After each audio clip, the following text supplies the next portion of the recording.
I'm going to be doing that a lot tonight, forgetting little things, so shout up if you know the answers. And on the back of that, a lot of interest came out about B.S. Johnson. I decided to do my PhD on B.S. Johnson and Anthony Burgess, the great Manchester writer. But I was very, very lucky in that whilst I was doing this research, it turned out that a lot of these other writers that were around at the time doing experimental things had their archives open up to the public. And so I started wading through these archives, as you do. And it turned out that not only were they writing similar things, but they were communicating with each other. Some of them were very, very close friends. And they were all thinking in this similar way about writing, a particular way of, quite revolutionary way of thinking about writing, I think. And it's something that I'm hoping this talk brings back home. I forgot to set my timer, so I'm just going to do that whilst I'm here, and you're all listening. And this particular way of looking at writing is that the whole sort of history of literature has been based on traditions, on the narrative form that have come out of the Victorian period, sort of Dickens, George Eliot, these sorts of people. And their belief was basically that this is a form that was set from the 19th century, and that we're writing novels now which are out of date. We're talking about 19th century reality, in which we believe things, cause and effect happen very simply, in which there is a moral to everything. Good will triumph over evil. We begin with equilibrium, we move into a disequilibrium, and then by the end of the novel, everything wraps up, and it's all very comfortable. And the writing can be very clear, and everyone will understand it. And so they were really trying to push away from this, not because they wanted to experiment in a general sense, but because they thought they could write something that was more true to how life actually is. And so that's the sort of underlying message of what they're conveying. So without too much of ado, slide. That's how I'm going to do it. So when I say the 60s, we probably have an image in our heads of what the 60s means in terms of a sort of culture, counterculture. And I think this can be summarised really in these statements from Oz magazine, which was the centre of counterculture. During the trial in 1971, it was... Well, for those who don't know what Oz is, it covered music and drugs and radical politics, consciousness expansion, all of those very 60s things. And they were asked, this was a decade after Lady Chatterley's Lover had been cleared of obscenity because it had literary value. And he said, well, what is the literary value of Oz? What literature is the counterculture like? And they said, as you can see from the quote, underground literature doesn't really exist. The closest we have, the beat writers from America who wrote most of them 10 years ago. So from the counterculture side, it was as if experimental literature and the things that these people are doing didn't exist. Equally, slide. That was a slide just now. From the world of literature itself, there is this continuation of, in the 60s, the literary establishment and what is thought of as important is not experiment. It's very much the opposite. During the late 1950s, you had the Angry Young Men, we had people like Alan Sillitoe and Kingsley Amis, and they're writing sort of social novels of social manners and things to do with realism, kitchen sink realism. And even the movement, this iconic Oxbridge poetry set, are writing very plain English. They're cutting away all of the extraneous parts of literature that they saw as needless ornament. And as such, they were very against experiment. They saw experiment as something that happened in the 20s and now is totally outdated. It was a blind alley. Jeff Nuttall, interestingly, in his book on the 60s, talks about asking someone who was a contemporary of the movement poets at Oxford, why were you so interested in these writers? Why did you think they were so important? He said, well, we didn't know any other contemporary writers. So I think that says quite a lot about the smallness of the literary establishment at this point. And so these writers that sort of get cut out of the history of English literature fall in between these 2 points. The experimental counterculture isn't interested in literature, and the people in literature aren't interested in experiment anymore. So, slide. Who are these group? Well, the story begins with BSJohnson and Sofa Cowgirls and their sort of friends and allies at King's College, Cambridge, and they work together on this periodical University's Poetry. In it, they're seeking to launch a new movement in poetry. And one of the early things that they wanted to do is they saw that all of the world of poetry was dominated by Oxbridge writers from the movement school, and they wanted to avoid giving a platform to these people. Turned out there wasn't really enough poetry of a high standard to cut out Oxbridge altogether, so that sort of leaks back into what they were doing. Joseph Darlington sort of disappears out of this talk because he's not a novelist really, he's a very successful poet and he's still writing today, he writes some really interesting dynamic and experimental things. BSJohnson, who remains in this even though to the point of his death, he had under his occupation on his passport, poet, he actually, if I'm being honest, is quite a terrible poet. He's, mediocre at best. And I think this is part of really how he came to be at the forefront, because he's still being published, and it's from this bullish personality. He was campaigning for the good stuff. He had this image of what he wanted, and he might not have been able to fulfill it, but he took this immediate leadership role. So, next slide. Maureen Duffy was also part of it, and she brings up in this quote to Melanie Seddon. I know I've got some in-laws in the house.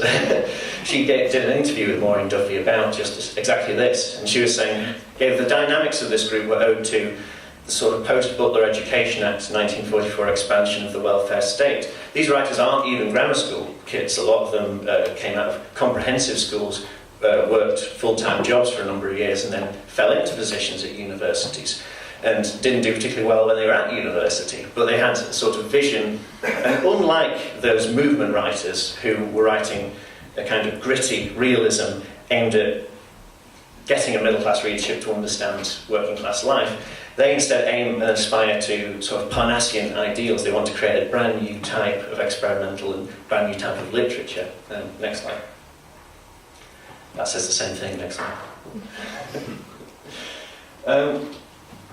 So, BSJohnson and Sofa Cowgirls, doing quite well poetry-wise, BSJohnson not doing. They've come together to write this piece, preparatory, it's quite a bad poem.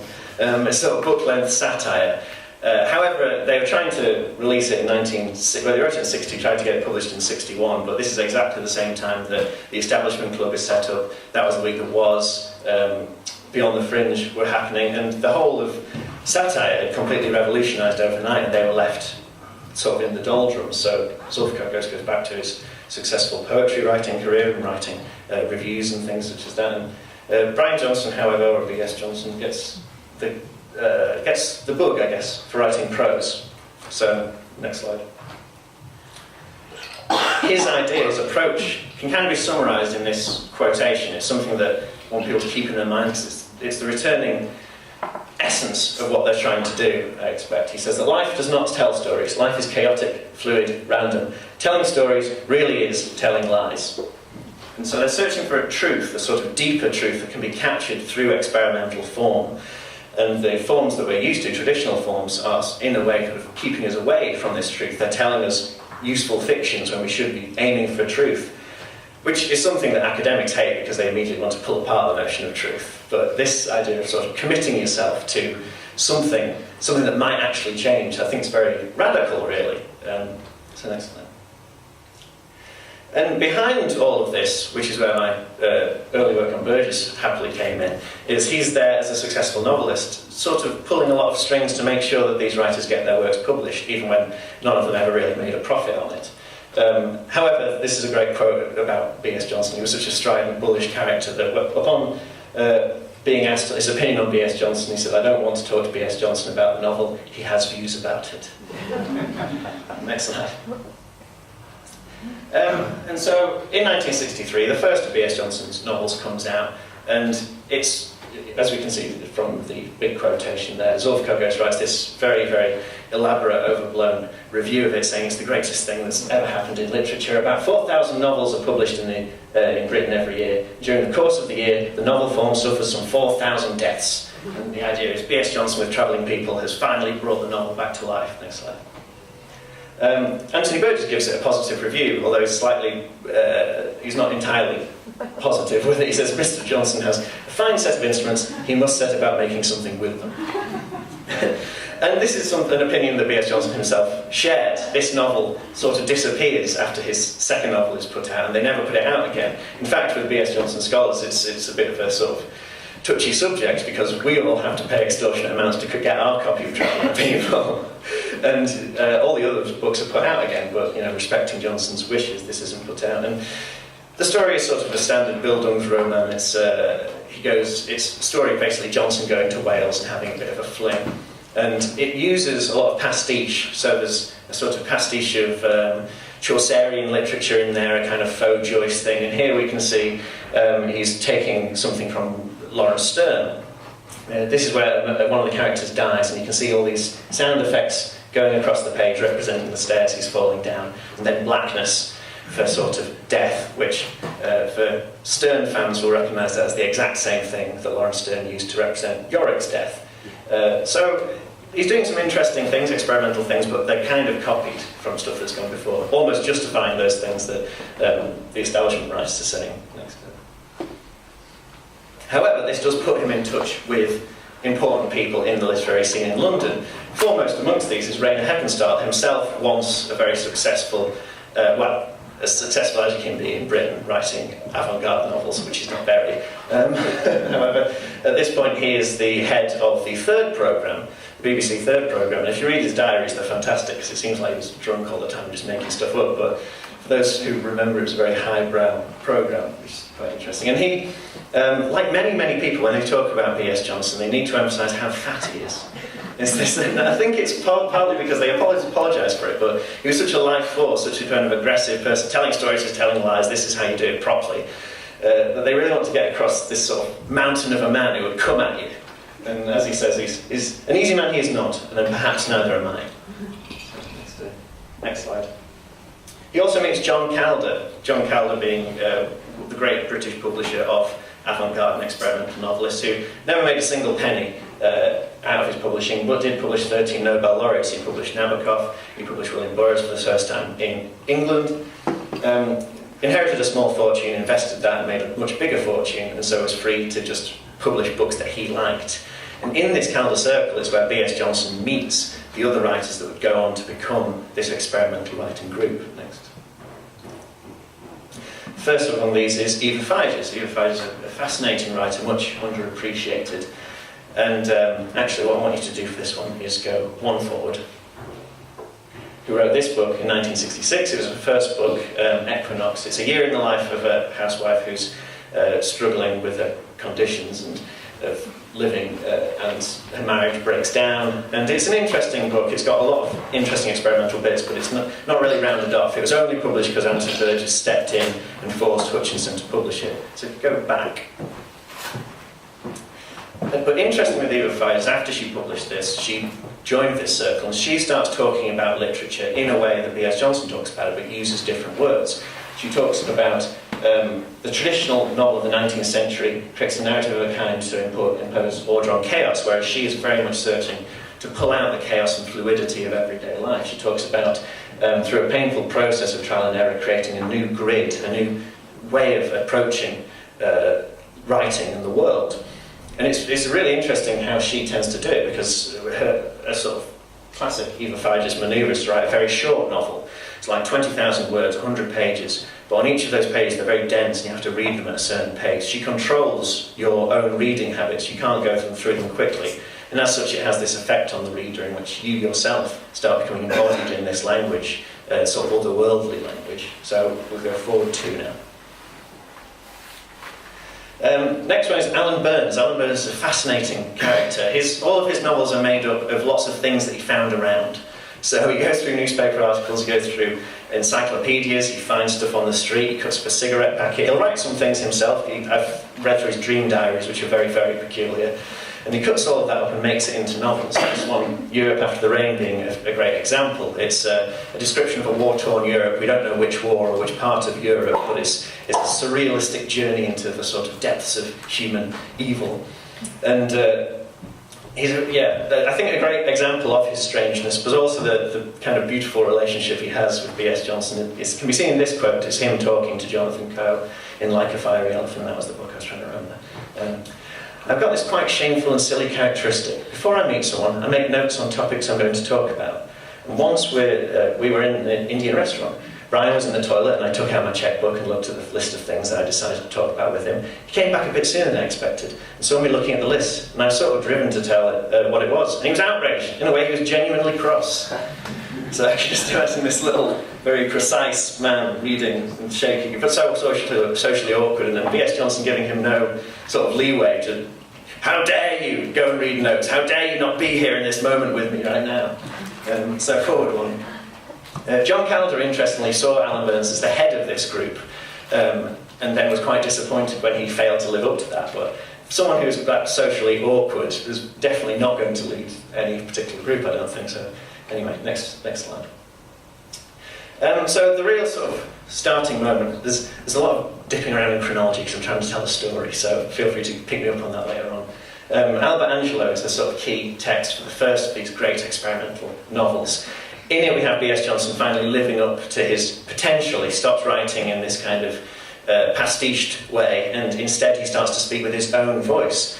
And it's a story about everyday life. In it there is a main character who is an architect, but instead of doing jobs for people, he just designs fantasy architects that will never possibly be built. And by kind of sabotaging himself in this way, he has to take up a job as a substitute teacher. And as such, we see his sort of going through life doing terrible at his job, whilst all the time devoting his energies to this fantasy architecture. And he's got quite this interesting style. It's not quite what we call social realism, but it's coming close to how people really talk and think. This is the very first page we get brought into, and we're inside his head. I think I should visit my parents every Saturday as a rule, as a habit. Occasionally Saturdays, instead, though not as well. But usually Saturdays as a rule, as a habit almost, yeah. I think they are my parents, at least, yeah. They have always told me that they are my parents, my father and my mother. No inconsistency on their parts. I've been fairly content to think of them as my father and my mother. Naturally, I've only their words for it, unless you count physical resemblances. But those I have physical resemblances to others who do not tell me that they are my father or my mother. And so it goes through on this way. There's lots of interesting he cuts holes in pages, and he puts newspaper clippings in. There's a lot of experimental stuff. But then as we get to the end, we're halfway through one of these bits of dialogue, and suddenly it just stops, and he writes, "Fuck all this lying." And then we've got the next chapter. This is called Disintegration. And if you go to the next one, it then starts, "Fuck all this lying. What I'm trying to write about is writing all this stuff about architecture, trying to say something about my writing. I'm my hero. What a useless appellation, my first character. Then I'm trying to say something about me through him, Albert, an architect. When what the point in covering up, covering over, pretending I can say anything through him. There's anything that I would be interested in saying. I'm trying to say something, not tell a story. Telling stories is telling lies, and I want to tell the truth, about my experience, about my truth to reality, about sitting here writing." So you can imagine being buttonholed by this guy. But also the desperation of really trying to grab people and make them think differently about why am I bothering with this ridiculous idea of an architect who's designing fantasy buildings. I'm obviously talking about poetry and about what I'm trying to do. So next slide. So the success of this group is such that it's only seen as a success when you go through the literary press, because you see them called experimental writers, and they loathe the term. Giles Gordon, who's an American, he was doing very similar things, says this novel is labelled experimental or avant-garde by reader, and it seems to me that the book has failed in its primary function. BSJohnson, equally in his memoirs, brilliantly titled "Aren't You Rather Young to Be Writing the Memoirs?" Says, "Experimental to most reviewers is almost always a synonym for unsuccessful. I object to the word experimental being applied to my own work." And so I took a kind of sadistic joy in calling them the experimental writers, because it's what everyone else called them. So if we do one, next slide. So thanks to Google, we can now search how often the term experimental literature is used, and we see that there's a bit in the 30s when experiment's high, and then it suddenly comes back in the 60s, up to 68, that's that really highest point.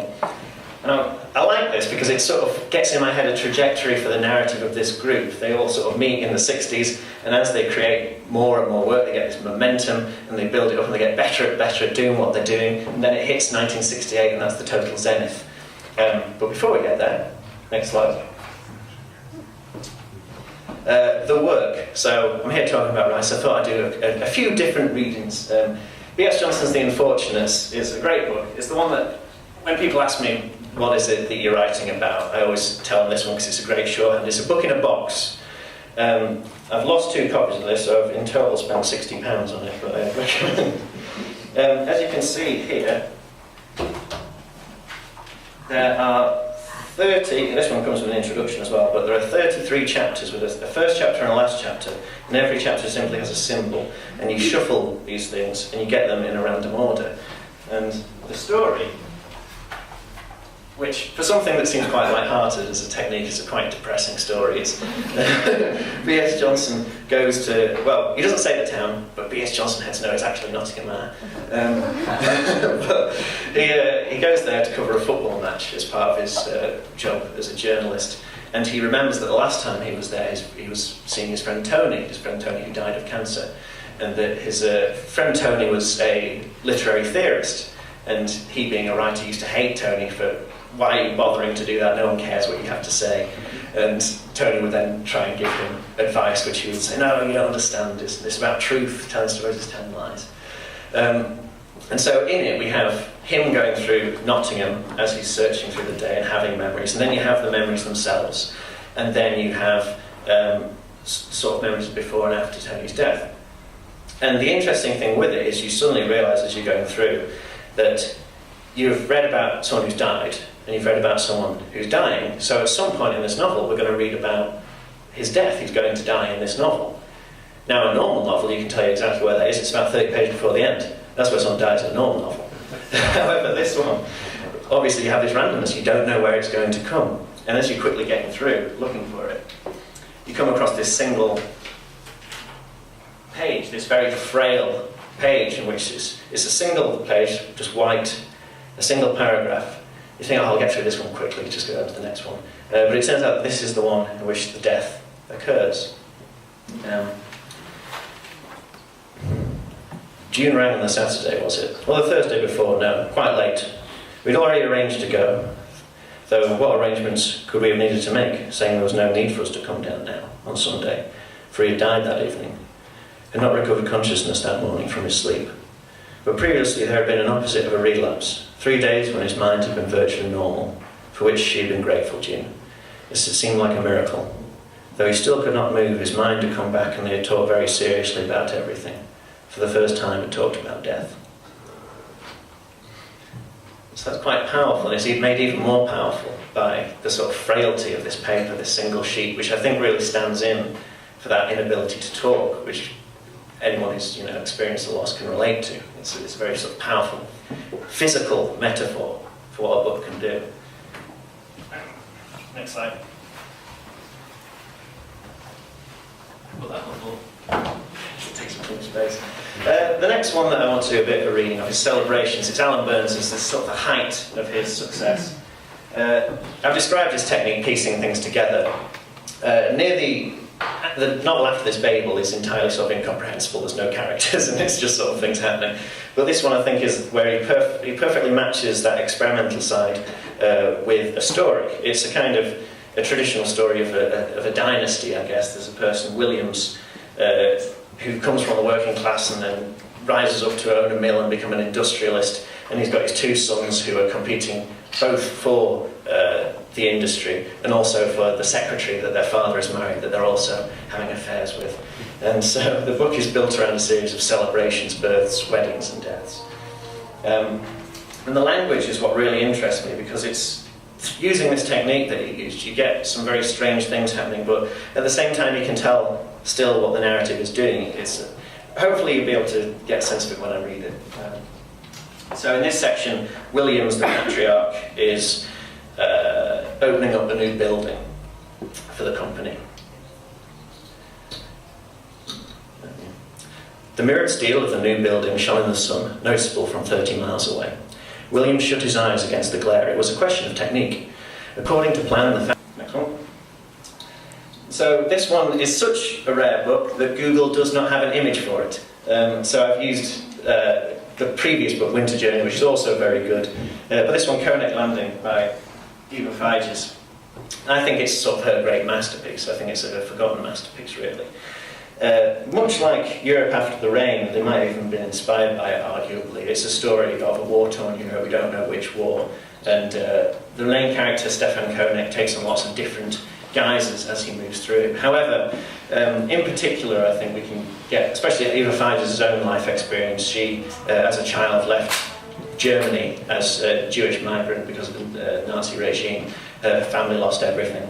And as such, there is a sort of undertone here of the ethnic cleansing going on, really. However, interestingly, it's phrased in a sort of universal notion. It uses that way that she has of using language that flows, that moves slowly, that makes you reflect. And as such, what's quite an action-orientated novel, there's lots of chase scenes and things, flows like a poem, which is very unexpected. This one's a bit longer than the others, so bear with me. It began where the tide ran, the water rocking, air and water and air, there you might say the cradle of life. Weight of water ran and sank and ran, advanced and retreated, left small circles, air enclosed in liquid, which glistened in the bright hot sun. Where the earth turned heavily, the sun sinking under the sea, and the water continued to heave, leaving coastline black against night sky. Sometimes a rock would fall, splashed in the dark water. The wind blew colder, wrinkled the heavy, heaving surface, while still in the dark, still there you might say, the globules of life palpitated, shivered, sucked in sea salts washed down from the land, and the mass of water moved and sank and ran, retreating through the sifting sand, heaved into daylight and out again, only its black back broken by light, white light, green light, summer lightning. Grass sprouted and blew on the bare headland, binding the boulders that did not break off, above the scar face that crashed and crumbled into the sea below. Rock to pebble, pebble sifted to sand, the light behind bubbles popping on the wet strand, jelly mouth sucking behind rocks and crevices out of the wind, out of reach of the pull of the water. The earth heaved into darkness, tilted, changed direction, the contours of land, swallowed up lowlands.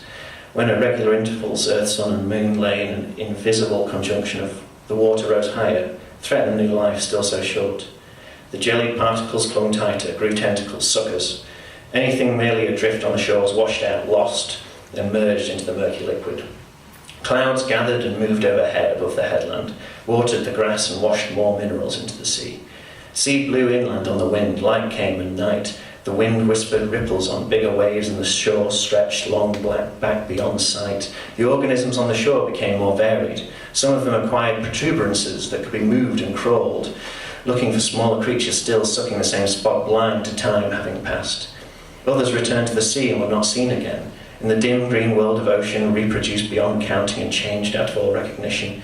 Yet sun and moon moved in the light sky around the moving earth, and the water moved of its own accord. Wind blowing over the headland grass sent spray flying from the white heads of water coming in waves.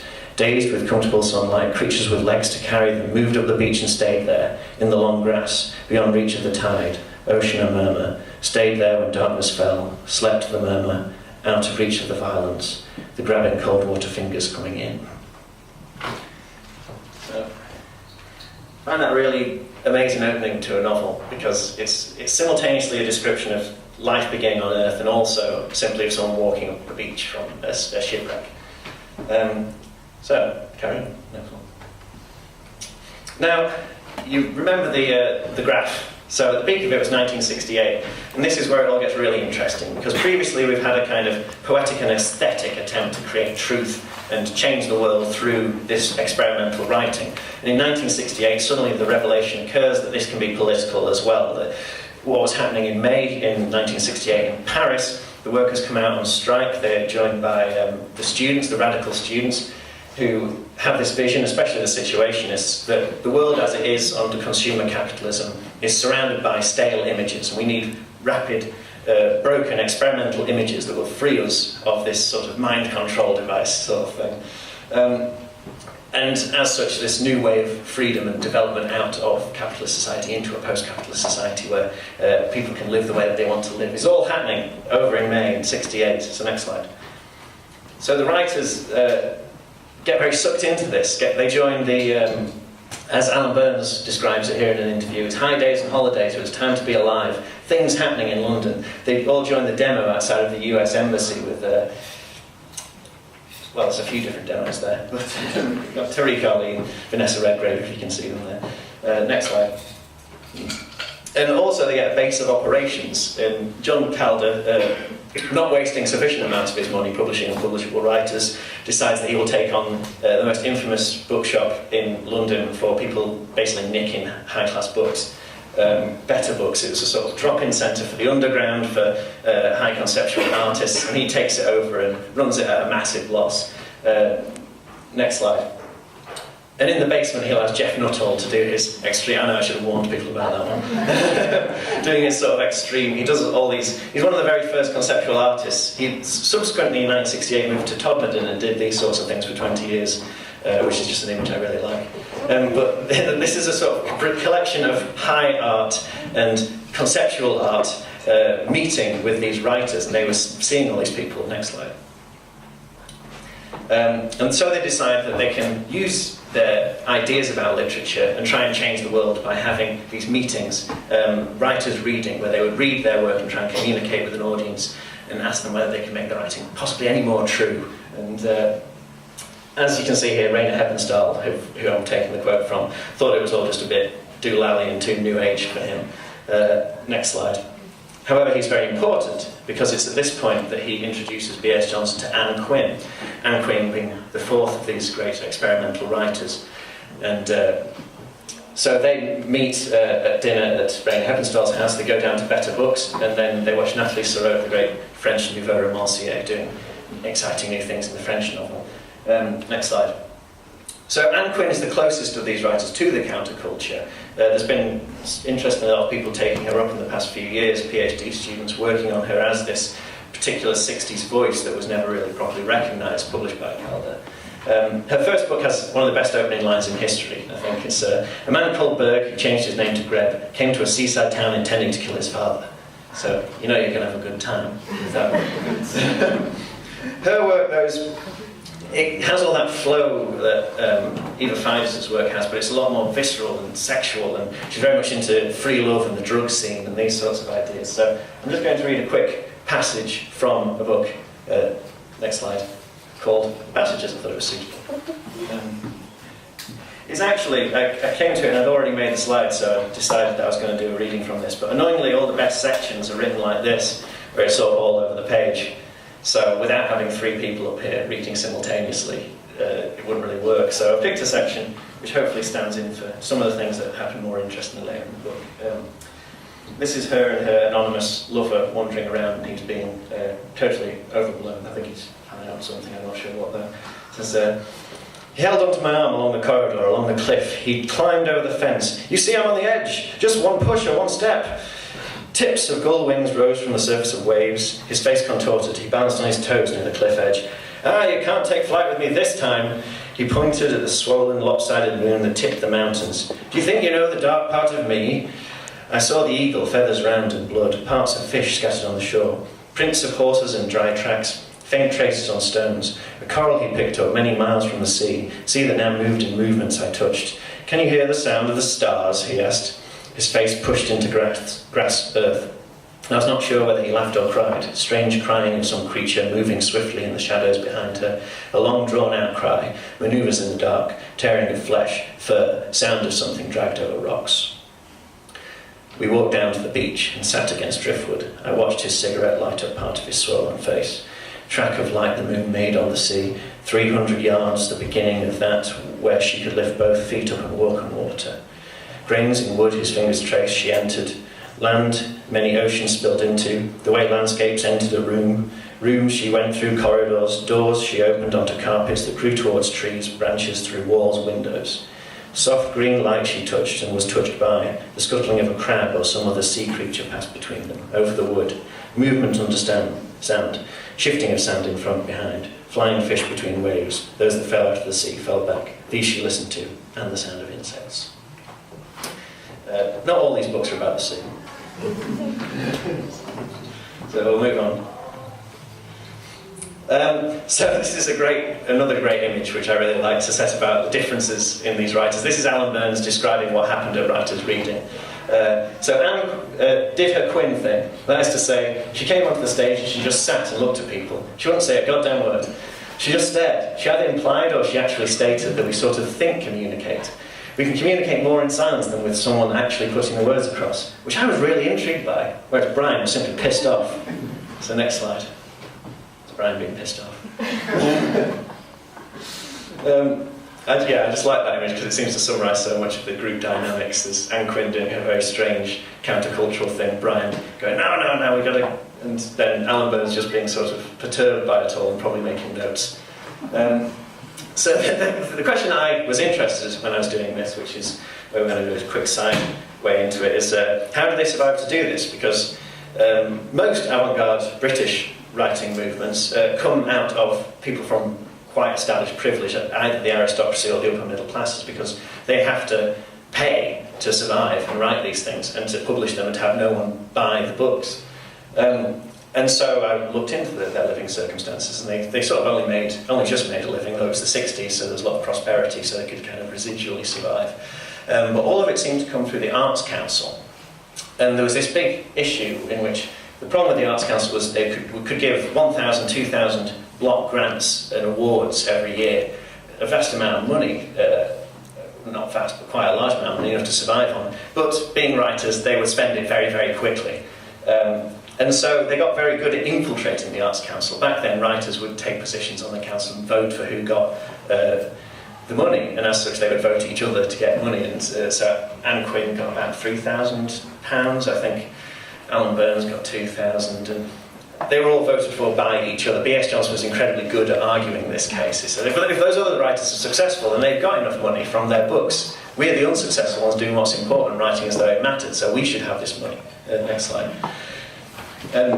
You can sort of see an image of what was the life that was like at this time. This is Ann Quin's letter talking about terrible depressions, almost suicidal at times. Mother thinks it's the pill. I put it down partly to lack of money, not even able to buy even a bottle of whiskey when I want. But then the other day I heard that I'll be receiving an Arts Council award of £1,000. Of course, that's pretty high for a day, but I didn't stop my depressions. So as well as the success of the Arts Council, they also, after '68, had a politically sort of aggressive plan. BSJohnson, next slide, forming a kind of secret conspiracy. This is a letter from Alan Burns talking, if you need my help overthrowing and trampling on the old guard, please let me know. And so they arranged to go to the Society of Authors. For those of you familiar, or for those of you who aren't, it's sort of like a club, a guild for established authors. Never a particularly active one. It occasionally makes statements about how important education is and things like that. But it's not a campaigning organisation. They decided that they would infiltrate the AGM, usually a rubber stamping affair, and attack the Society of Authors and force them to become a radical trade union that would defend these writers who are writing as though it mattered, and that they shouldn't be paid in these block grants. They should be paid a stipend every year because their work is important, they need time to do it, and that the Society of Authors should militate against the publishers who are the filthy bourgeoisie in this equation. And as such, they got quite a lot of unexpected people. Margaret Drabble, who was considered quite a middle brow novelist, she joined them in this attack. So next slide. And this is Eva Figes just describing some of it. Brian got up, made one of his big speeches about truth and about duty and about the exploitation of the writer. Started throwing stuff, Alan Burns throwing paper planes, Eva Figes just laughing along and cheering. And the whole place descending into chaos. Now, it wasn't successful, sadly, and the Society of Authors is still not a radical trade union that it ought to be. However, I find it quite an interesting post-68 moment. So next slide. We're coming towards the end now, the 1970s. I call it the 60s for a reason. They wrote up until about 73. There's some last dribbles of work coming out in 74. But really, all that stuff about how they survived on Arts Council grants, that was during the prosperous times of the 60s. And Arthur Marwick has well described in his great history book in the 60s, that unique civilization of the 60s was built upon this big prosperity. And in the 70s, this slips away. You can see the oil price rise in 1973. A lot of which, the post-war consensus which has been building up all collapses. People become very radical and very militant. And simple acts of survival for this group, who've been writing now for a decade to no success, it sort of slips away from under them. So next slide. I've had to quote myself here rather than stitch lots of different things, but yeah, you'll have to trust me. Basically, in BSJohnson's writing in his letters at this time, he starts talking a lot about new dark ages on the horizon, that Britain is descending into a fascist state. Him and Alan Burns joined together to make trade union films, becoming very active politically in 1971 with the Industrial Relations Act, some of which are quite funny, these films, but they essentially saw that as a failure because it went through anyway, become very, very disillusioned. Next slide. And as such, this is where my most interesting research comes in, they started reading guerrilla warfare manuals. They were very much interested in the Anger Brigade, a terrorist group from that time, who they'd go down every day and watch their trial and sort of cheer them on almost. I remember having to go outside and have a cigarette when I found this because I thought it was just fantastic. Alan Burns writing to B.S.Johnson, very many thanks for the subversive lit. The manual of the urban guerrilla, the South American one, is very useful and others may come in handy, though I still don't know how to make a bomb. deep in every kind of crisis here, but here it is. It's a nice day. My bank has stopped my checks. So it turns out it was Carlos Marighella for any people who are interested in guerrilla warfare manuals. That's who wrote that one. But oddly, this sort of descent into kind of paranoia and despair and fascination with extreme violence led to what I think is the greatest novel, personally, to come out of this. Next slide, which is Christy Mallory's own double entry. It's a really funny novel. You can read it in 3 hours and you'll have a good laugh. But if you do what I do and read it 30 times in the space of 2 years, you'll realise there's a lot more to it. I mean, maybe I'm just looking into it that way. The story is of a young accountant. BSJohnson was at one time an accountant, or at least a bookkeeper. And in it, he's used to seeing the world as credits and debts. And so he decides his great idea is to create a system of credit and debt based on how much society has done him good and how much it owes him. And so this begins off with things like he gets told off at work, and so he goes out and sets fire to a letterbox. And then very quickly it gets out of hand in that he asks a woman out and gets turned down, and as a result he blows up the post office. Near the end of the book, he kills 30,000 West Londoners by poisoning a reservoir. And he works out that, well, their bodies, the chemicals in them are about £1.25. So that's possibly about £70,000 worth that I can write off as debt. On the other side of the credit and debit book, he has Socialism Not Given a Chance, which is £500,000 that society owed him for that one. So he hasn't come anywhere near, at the end, writing off this debt. And he then goes on to create his biggest ever sort of thing, and that's why we have this moment I'm going to read them.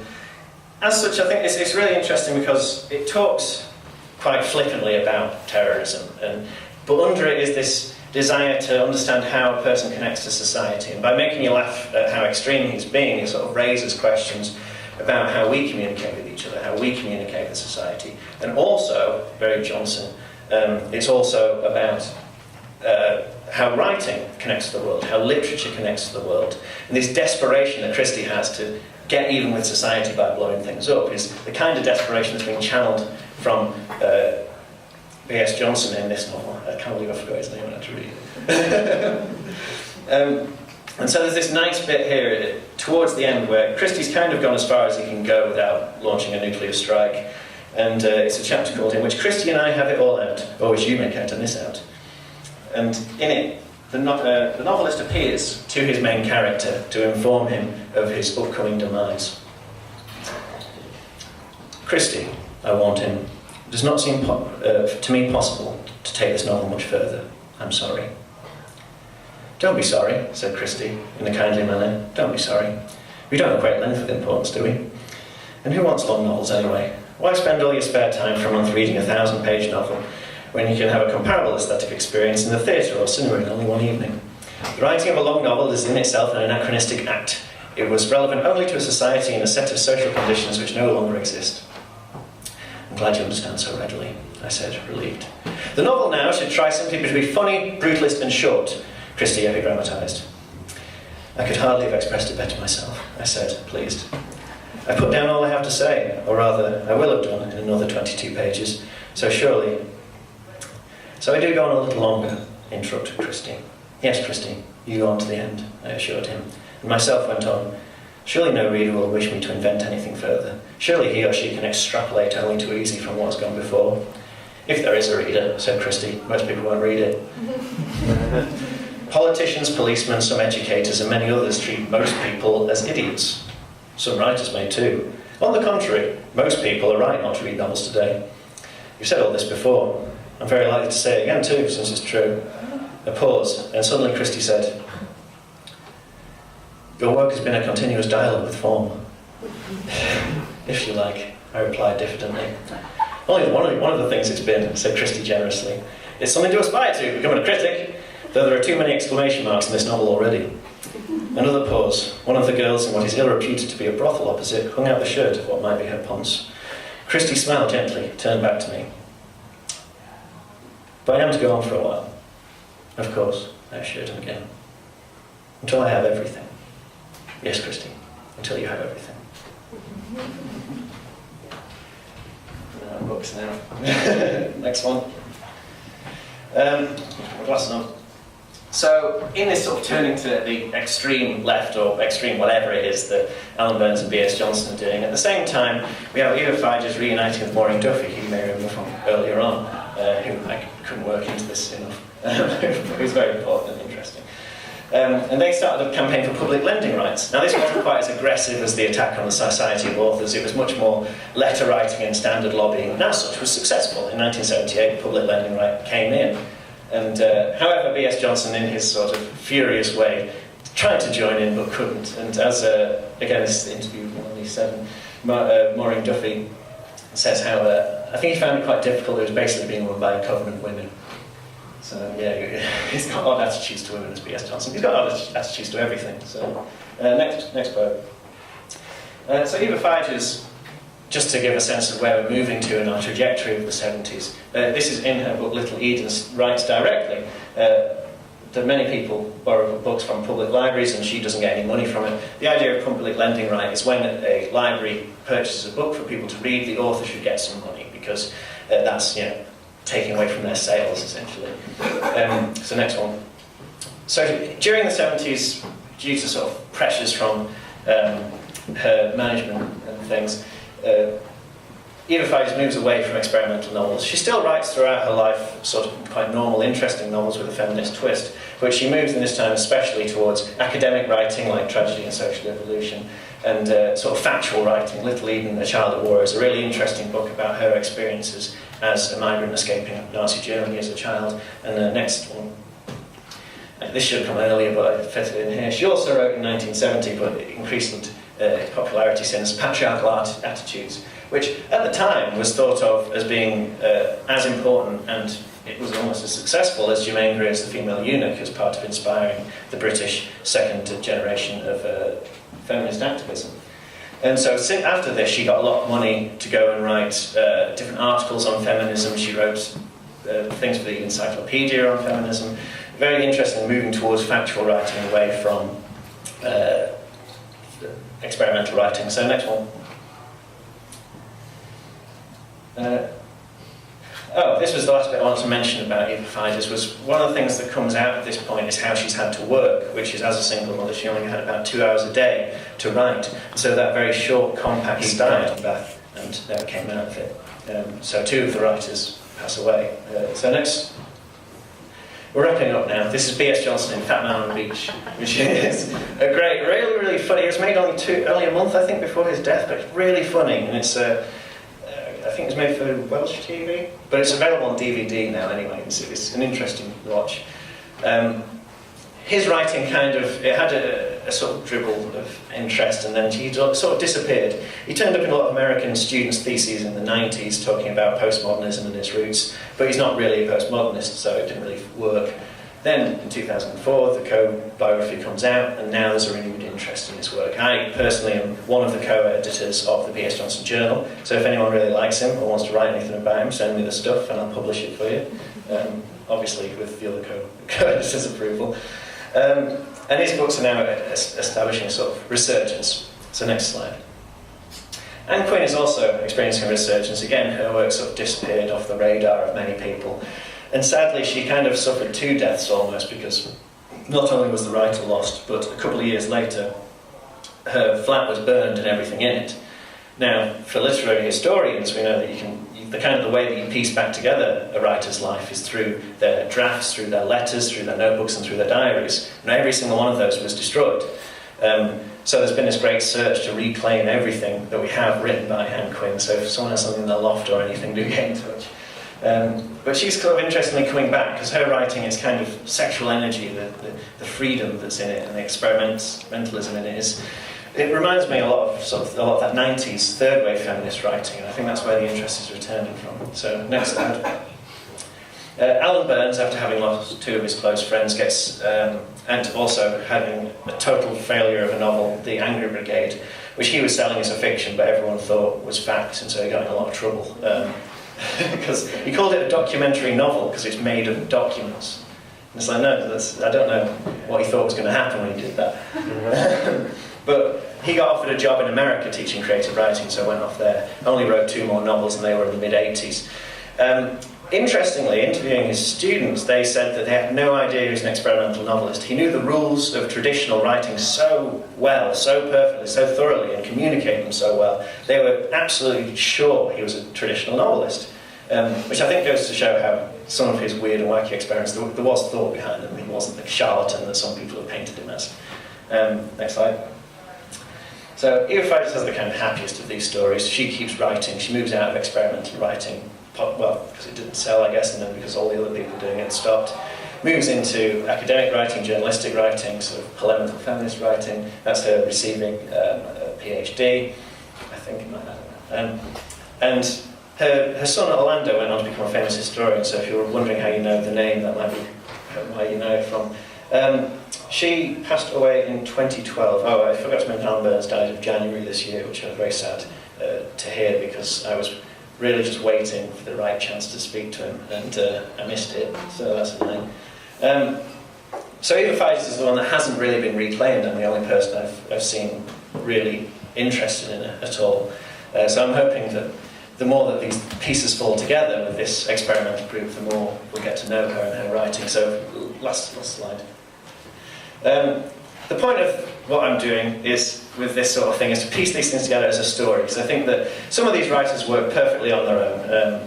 BSJohnson being a great example, certainly Ann Quin is as well. However, if we see all these people as a group, as a movement coming together, it really allows us to take a more sustained moral, I think, from it. And that moral is that desire to move forward, to dare to seek truth in writing, to dare to hope that there could be a writing so new and powerful that we stop reading these copies of the 19th century form, that actually there is something in the physical book itself which we can't replicate by scanning down a screen. And that there is a chance that art might change the world, and that these people some gave their lives to it, I guess, but they were certainly committed and authentic in that wish. And I think it's become quite a gauche thing now for writers to care about things. And to want to experiment is seen as deeply anti-political. And I'm hoping by sort of championing these writers and forcing people to read them that we get some more of that connection. So last slide, and thank you very much. I have 2 more slides, actually. Next one. Thank you very much.